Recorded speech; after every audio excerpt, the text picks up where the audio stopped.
Hello friend, आज मैं गुलाब की प्रूनिंग करूंगा।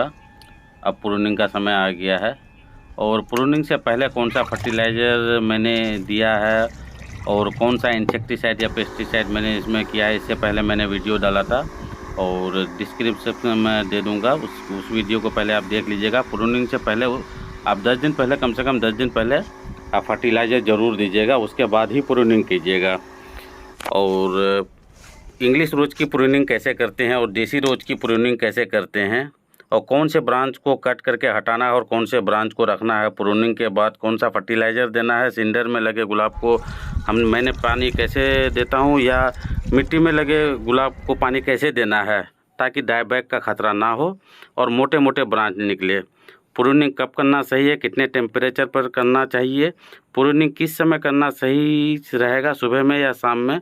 प्रूनिंग के बाद डायबैक या ब्लैंक शूट का जो खतरा बहुत ज़्यादा रहता है दोस्तों, इसलिए वीडियो को पूरा देखिएगा ताकि आपके गुलाब में कोई दिक्कत ना हो, किसी तरह की आपका गुलाब मरे नहीं। वीडियो को पूरा वॉच कीजिएगा और चैनल में नया है तो सब्सक्राइब ज़रूर कीजिएगा दोस्तों।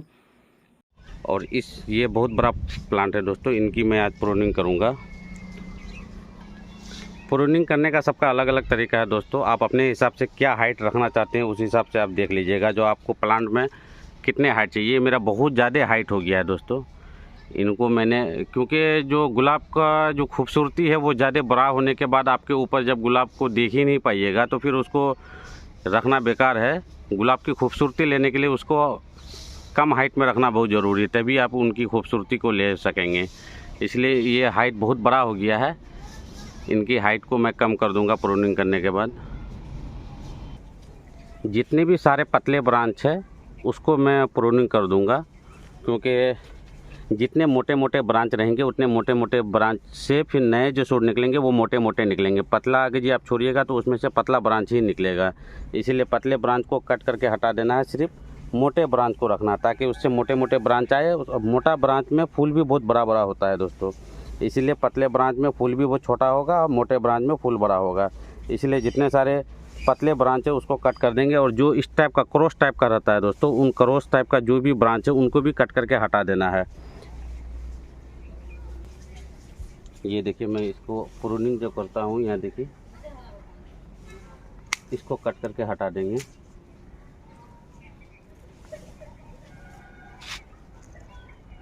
ये देखिए, यहाँ से कट करके हटा देंगे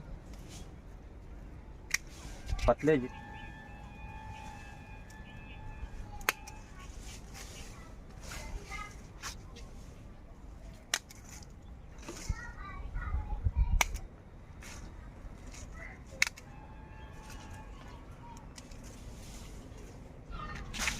जो भी आपके पतले ब्रांच है उसको कट करके पूरे हटा देना है।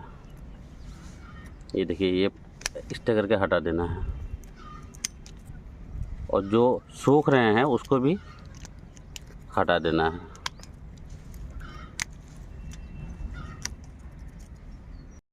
आपके पत्ते में जो भी फंगस लगा हुआ है, थ्रिप्स या माइट्स, कुछ कोई चीज़ का भी अटैक है, उनको रिमूव कर देना है। कोई भी पत्ता को रहने नहीं देना। अगर जी वो रहेगा तो फिर वो पत्ते से जो नए सूट में जो नए पत्ते आएंगे उनको भी वो बीमार कर देंगे। इसीलिए कोई भी बीमार वाला पत्ता नहीं रहने देना है, सबको रिमूव कर देना है। जब भी आप प्रूनिंग करते हैं तो जब धूप रहे तभी कर लीजिए। फर्स्ट टाइम सुबह भी कर सकते हैं आप, या 3 बजे से पहले ही कर लीजिएगा दोस्तों, क्योंकि जहाँ भी आप कट करते हैं वहाँ से एक रस निकलता है, उससे डायबैक का खतरा हो जाता है और वहाँ थोड़ा कालापन हो जाता है। इसीलिए वहाँ पर एक साफ फंगीसाइड लेकर के पानी में गहरा टाइप का घोल लीजिएगा और ब्रश से जितने सारे भी कट वाला पर्सन है सभी को अच्छी तरीके से पूरे पौधे में दे दीजिएगा, ताकि वो जो कालापन है वो कालापन वहाँ नहीं रहेगा और आपके प्लांट में डायबैक का खतरा नहीं रहेगा। फंगीसाइड लगाने के बाद देखिए, इस प्लांट को मैंने अगले साल रिपोर्टिंग किया था। इस साल मैं किसी भी प्लांट का रिपोर्टिंग नहीं कर रहा हूँ, सिर्फ इसकी मिट्टी को 1 से 2 इंच का ही मैं चेंज करूँगा। और प्रूनिंग से पहले तो फर्टिलाइज़र दे ही दिया था, प्रूनिंग के बाद भी इसमें फर्टिलाइज़र लगेगा। तो मैं किस तरह से देता हूँ वो ज़रूर देखिए। सिंडर में अगर जो आपका गुलाब लगाया हुआ है या राइस हस्क में या मिट्टी में किसी में भी हुआ है तो आप ये सबसे पहले पॉट का 2 से 3 इंची मिट्टी निकाल लीजिएगा दोस्तों। अच्छी तरीके से मिट्टी, कम से कम एक टूल की सहायता से कम 2-3 इंची अच्छी तरीके से पहले मिट्टी निकाल लीजिएगा। पहले मैं 2-3 इंची मिट्टी निकाल लेता हूँ। उसके बाद जितने सारे प्लांट रहेंगे सभी की मिट्टी इसी तरह निकाल लीजिएगा। मैंने देखिए सारे प्लांट की इसी तरह मिट्टी निकाल लिया हूँ। और उसके बाद आपको कम से कम 1 से 2 घंटा धूप में सूखने दीजिएगा, ताकि जो भी आपके फंगस वगैरह मिट्टी में लगे हुए हों या जड़ में जो भी फंगस वगैरह लगा हुआ है या वाइट रूट निकला हुआ, थोड़ा बहुत धूप लगने से उसमें जो भी कीटाणु वगैरह है सब मर जाएंगे। इसीलिए सारे पॉट की मिट्टी निकालने के बाद 1-2 घंटा ज़रूरी धूप लगा दीजिएगा। जब भी आप प्रूनिंग कीजिएगा तो पहले अपने यहाँ का टेम्परेचर देख लीजिएगा, क्योंकि टेम्परेचर कम से कम रात में 20 और दिन में 10 डिग्री का फ़र्क होना चाहिए। थोड़ा ठंडापन और गर्मपन, दिन में गर्माहट भी होनी चाहिए। ज़्यादा ठंडापन होने के बाद आप ये प्रूनिंग करते हैं तो फिर आपका गुलाब जल्दी सर्वाइव नहीं करेगा दोस्तों। इसीलिए अपने यहाँ का जो मोबाइल में कम से कम टेम्परेचर देख लीजिएगा, जो रात में कम से कम 20 डिग्री से 21-22 तक होगा, कोई दिक्कत नहीं है। दिन में 30 से 32 डिग्री हो तो आप प्रूनिंग कर सकते हैं। ये चीज़ का खास ख्याल रखिएगा, उसके बाद ही अपने गुलाब का प्रूनिंग कीजिएगा। अब बात कर लेते हैं इनमें जो मिट्टी आप डालेंगे, जो मैंने निकाला है उसमें कैसी मिट्टी और कौन सा फर्टिलाइज़र इसमें मिलाएंगे। ये देखिए दोस्तों, राइस हस्क में लगाता हूँ। अब जिस भी मीडिया में लगाते होंगे, कोकोपीट में लगाते हैं या सिंडर में लगाते हैं या मिट्टी में लगाते हैं, उनको इसी तरह रिमूव करके फिर से उसमें डालना है। मिट्टी देते हैं तो मिट्टी में दीजिएगा। ये देखिए, मैं राइस हस्क और जो गोबर है मैं पहले ही बना करके गुलाब के लिए मैं स्पेशल 2-3 माह पहले ही मिट्टी बना के तैयार करके रखता हूँ। इसका वीडियो भी मैंने अपने चैनल में डाला है, आप वहाँ जा कर के इसको दे सकते हैं, या फिर मैं इसका डिस्क्रिप्शन में इसका लिंक दे दूँगा। आप भी अपने गुलाब के लिए मिट्टी पहले से बना करके तैयार करके रख सकते हैं। तो ये गोबर और राइस हस्क मेरा पहले से 2-3 माह पहले से बनाया हुआ है, मैं उसको लूँगा पहले। इसको आपको 60% लेना है। 20% ये देखिए पत्ते की खाद, ये देखिए पत्ते की खाद मैंने बना करके रखा है। आप भी पत्ते की खाद ऑनलाइन भी मंगा सकते हैं या अपने से भी बना सकते हैं। ये भी मैं कुछ दिन पहले ही अपने चैनल में डाला था, जो पत्ते की खाद कैसे तैयार किया जाता है। ये खाद बहुत ही बेस्ट होता है दोस्तों गुलाब के लिए, क्योंकि ये गुलाब को ठंडा रखता है, उसको गर्म होने नहीं देता। प्लास्टिक पॉट में लगाता हूँ तो प्लास्टिक पॉट में मिट्टी गर्म हो जाता है, तो लेकिन ये अगर जी आप पत्ते की खाद देते हैं तो उसको ठंडा बना के रखता है, उसको प्लांट को गर्म होने नहीं देता है। ये बहुत ही बेस्ट रहता है। और ये देखिए, 2 साल पुराना गोबर की खाद लेना है, या वर्मी कंपोस्ट आपके पास है तो वर्मी कंपोस्ट लेना है। ये गोबर की खाद मैं केचुआ डाल करके 6 माह पहले ही दे देता हूँ उसमें केचुआ। ये भी मैं अपने से बनाता हूँ, ताकि गोबर जो पुराना गोबर रहता है केचुआ उसमें कंपोस्ट में तैयार कर देता है। तो ये मेरा कंपोस्ट केचुए वाली खाद है। इसको भी आप अपने से बना सकते हैं या आप कोई भी नर्सरी में जा कर के इसको ले सकते हैं। अब इसमें जो फर्टिलाइज़र मिलाएंगे, देखिए ये फर्टिलाइज़र है दोस्तों। आपको सबसे पहले बोन मील लेना है। बोन मील बहुत ही ज़रूरी है गुलाब के लिए, ये कैल्शियम का काम करता है, इसलिए आप बोन मील ले लीजिएगा दोस्तों। सेम क्वांटिटी में सब कुछ लिया हूँ मैं। पहले बोन मील ले लेना है आपको। और मिट्टी में जो फंगस वगैरह पकड़ लेता है तो इसके लिए नीम खल्ली, ये नीम की खल्ली है दोस्तों। देखिए नीम की खल्ली आपको ले लेना है सेम क्वांटिटी में। और 2 ग्राम आपको हर एक प्लांट में डालना है, उसी हिसाब से उसी क्वांटिटी में आपको पहले ले लेना है। ये देखिए दोस्तों, पोटास है, ये ऑर्गेनिक पोटास है, ये दाने फॉर्म में पोटास है। ये केमिकल पोटास है, ये रेड कलर में आता है इस तरह पोटास, और ये ऑर्गेनिक जो आता है ये दाने फॉर्म में आता है। ये थोड़ा स्लो काम करेगा और ये केमिकल वाला थोड़ा फास्ट काम करेगा। आप जो भी अपने प्लांट में देना चाहते हैं, चाहे ऑर्गेनिक देना चाहते हैं या केमिकल, वो आप पर डिपेंड करता है। आप जैसा देना चाहते हैं वैसा दे सकते हैं। उसके बाद ये DAP है दोस्तों। DAP गुलाब के लिए बहुत ही ज़रूरी है। इसमें नाइट्रोजन और फास्फोरस पाया जाता है। गुलाब को नाइट्रोजन और फास्फोरस बहुत ही ज़रूरी है। और पोटास जो करता है फूल के साइज़ को बड़ा करने का काम करता है। पोटास जो दीजिएगा आपका फूल का साइज़ वो बड़ा करेगा। ये सीवीड है दोस्तों, ये दाने फॉर्म में है। सीवीड आपका लिक्विड में भी आता है, दाने फॉर्म में भी आता है। जो समुंदर के किनारे जो घास होता है उसी से बनाया जाता है, ये ऑर्गेनिक होता है सीवीड। सीवीड में बहुत तरह का न्यूट्रॉन पाया जाता है, इसलिए सीवीड आपके पास अगर है तो लीजिएगा, नहीं है तो ज़रूरी नहीं है। सीवीड बहुत ही अच्छा वर्क करता है गुलाब के प्लांट के लिए, इसलिए मैंने सीवीड ले लिया है। और ये देखिए मिट्टी में किसी तरह का फंगस वगैरह पकड़ लेता है तो एक तो आपको नीम खली भी फंगस का ही काम करेगा और ये फंगीसाइड भी आपको फंगस का काम करेगा। तो मिट्टी में जो फंगीसाइड मिलाया जाता है वो बेबिस्टिन ज़्यादा बेस्ट होता है दोस्तों। आपके पास साफ फंगीसाइड है तो साफ भी दे सकते हैं, या बेबिस्टिन है तो आप बेबिस्टिन भी दे सकते हैं। तो ये फंगीसाइड मिट्टी में मिलाना बहुत ज़रूरी है ताकि जो भी इसमें कीटाणु वगैरह जो भी रहेगा वो ख़त्म हो जाएगा। और ये सल्फ़र है दोस्तों, सल्फ़र आप किसी भी नर्सरी में जाकर के सल्फ़र मांगिएगा तो सल्फ़र दे देगा। आप इस तरह का सल्फ़र भी डाल सकते हैं। आपके पास नहीं है तो आप ज़रूरी नहीं है। मेन जो ज़रूरी है नीम खल्ली, बोन मील और पोटास, ये 3 चीज़ मेन ज़रूरी है। और फंगीसाइड ये सब दे दीजिएगा तो भी आप चलेगा। उसके बाद DAP भी ज़रूरी है दोस्तों। ये देखिए मोनोजिंक है, इस तरह का आता है मोनोजिंक। आपके पास अगर है तो ये भी मोनोजिंक दे सकते हैं। ये मैंने मोनोजिंक इसी क्वांटिटी में मैं मोनोजिंक भी इसमें दूंगा। ये जो सल्फ़र है दोस्तों, सल्फ़र जो देते हैं ये इस तरह का इसमें आता है, 5 kg का आता है। बहुत तरह का ये काम में आता है दोस्तों। देखिए ये सल्फ़र लिखा हुआ है, ये सल्फ़र है 90% पाउडर। और ये जो देखते हैं ये जो है इसका नाम ऊर्जा है दोस्तों। इस तरह के 5 किलो में आता है, ये ऊर्जा लिखा हुआ। ये देखिए ऊर्जा, बहुत तरह के प्लांट में इस तरह का दिया जाता है ऊर्जा। ये ऑर्गेनिक, देखिए लिखा हुआ ऑर्गेनिक मैन्योर है दोस्तों, दानेदार पौधे षष्ठ कार्बनिक उर्वरक।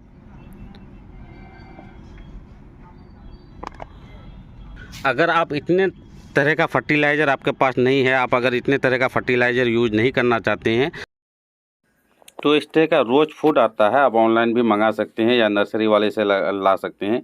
स्पेशल रोज़ के लिए इसको बनाया गया है रोज फूड। सिर्फ इसी को दीजिएगा तो भी इतने सारे का आपको फर्टिलाइज़र देने की ज़रूरत नहीं है, सिर्फ इसी को देने से हो जाएगा। अब जितने भी फर्टिलाइज़र है सभी को मैं इसमें मिला दूँगा मिट्टी में।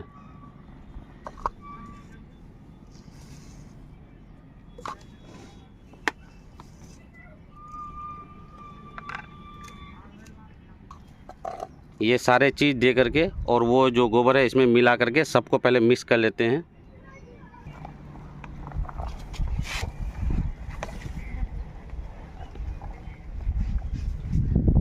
सभी को पहले अच्छी तरीके से मिक्स कर लेना है, उसके बाद सभी प्लांट में देंगे।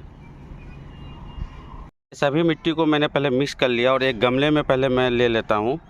इसी तरह सभी मिट्टी को और फर्टिलाइज़र मिलाने के बाद अच्छी तरीके से पहले मिक्स कर लीजिएगा, उसके बाद ही आपको प्लांट में डालना है। देखिए ये प्लांट मेरा खोदे हुए अब 2 घंटा हो गया है, 2 घंटा धूप में रह गया है। अब इसमें जितने सारे कीटाणु वगैरह जो भी फंगस वगैरह था वो ख़त्म हो गया, जड़ में पड़ गया। अब इसी में मैं मिट्टी इसमें ऐड कर दूंगा। नई मिट्टी जो भी मैं बनाया इसमें ऐड कर देना है। सभी प्लांट में इस तरह करके आपको ऐड कर देना है, अच्छी तरीके से सभी तरफ दे देंगे पहले। और जब भी मिट्टी देना है तो जहाँ भी ग्राफ्टेड एरिया है, ग्राफ्टेड एरिया से आपको मिट्टी नीचे ही रखना है। ग्राफ्टेड एरिया अगर जब आप ढक देंगे तो ये प्लांट आपका मर जाएगा, क्योंकि जो भी इंग्लिश रोज होता है और ग्राफ्ट वाला रोज होता है, ग्राफ्टेड पर्सन उसको ऊपर ही, ग्राफ्ट पर्सन मिट्टी से ऊपर ही रखना है, नीचे ढकना नहीं है। सभी प्लांट में आपको इसी तरह करके दे देना है। देखिए सारे गुलाब को मैंने मिट्टी डाल दिया। अब इसमें वाटर कैसे देंगे, अब पानी की बात कर लेते हैं दोस्तों। अब इसमें पानी कैसे देना है। प्रूनिंग के बाद पानी का बहुत ही खास ख्याल रखना पड़ता है। तो सबसे पहले आपको देखना है जो आप कैसा मीडिया यूज़ किए हैं। आप सिंडर में लगाए हैं, मिट्टी में लगाए हैं, या मेरे तरह राइस हस्क में लगाए हैं, वो आपका मिट्टी पर डिपेंड करता है जो आपको पानी कितना देना है। अगर आप सिंडर में लगाए हैं तो सिंडर में आपको दिन में 2 से 3 बार भी पानी देना पड़ सकता है, क्योंकि उसमें अगर आप पानी नहीं दीजिएगा, नमी बना के नहीं रखिएगा तो आपको उसमें डाईबैक आ जाएगा और नए नए सूट नहीं निकलेंगे भी तो वो काले पड़ जाएंगे। तो उसमें पानी बार बार आपको देना पड़ता है, कम से कम 2 बार तो देना ही पड़ता है।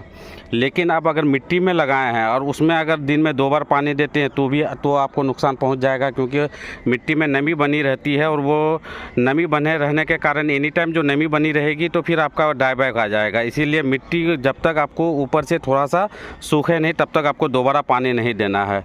लेकिन जैसा आप सिंडर है वैसा लगभग में सिंडर और मिट्टी के बीच में आता है राइस हस्क।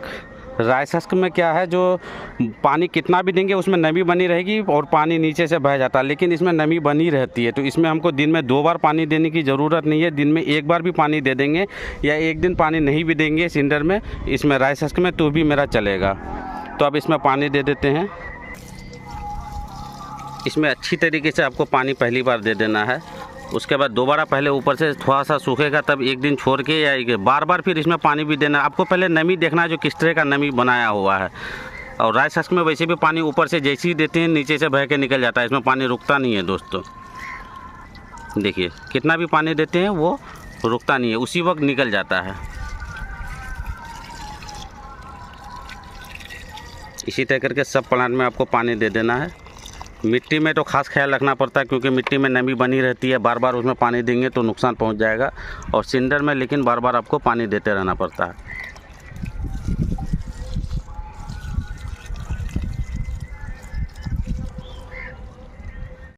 ये मेरा वाइट रोज का प्लांट है दोस्तों।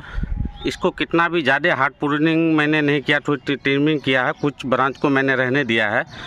वो इसीलिए क्योंकि इसमें छोटे छोटे कितनों ही करेंगे ज़्यादा मोटा ब्रांच नहीं निकलता है दोस्तों, छोटा छोटा ही निकलता है, उसमें बहुत सारे गुच्छे में फूल आते हैं। ये देसी प्लांट है दोस्तों, आपको प्लांट के हिसाब से भी कुछ ट्रिमिंग करना है और प्रूनिंग करना है। ये जैसे मेरा मिनिएचर रोज है दोस्तों, इसमें ज़्यादा हार्ड प्रूनिंग कीजिएगा तो फिर जल्दी ये सर्वाइव नहीं करेगा, थोड़ा लेट से करेगा, फिर आपका सीज़न समाप्त हो जाएगा। इसलिए ज़्यादा इसमें नहीं करना है। जो नीचे में इस तरह के जो ब्रांच आपके निकल रहे हैं, जो हवा वगैरह नहीं लगने देते हैं इस तरह करके, तो आपको नीचे वाला ब्रांच जो पतला वगैरह है उसको आपको ट्रिमिंग कर देना है और ऊपर वाले ज़्यादा नहीं करना है, नहीं तो फिर जल्दी ये सर्वाइव नहीं कर पाता है।